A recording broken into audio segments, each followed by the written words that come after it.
রাজপ্রাসাদে রাজার কুমার ছিল আদরে, দিন কাটাতো রাজা রানী স্নেহের সাগরে। সইল না সে সুখ বেশি দিন, মরল দেশের রানী, ভেসে গেল রাজার কুমার অকুল পাহাড়ে।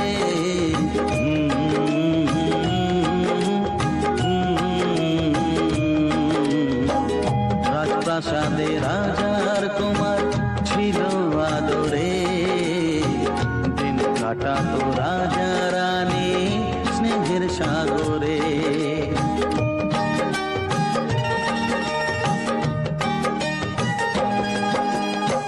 ভিন দেশের এক রাজার কন্যা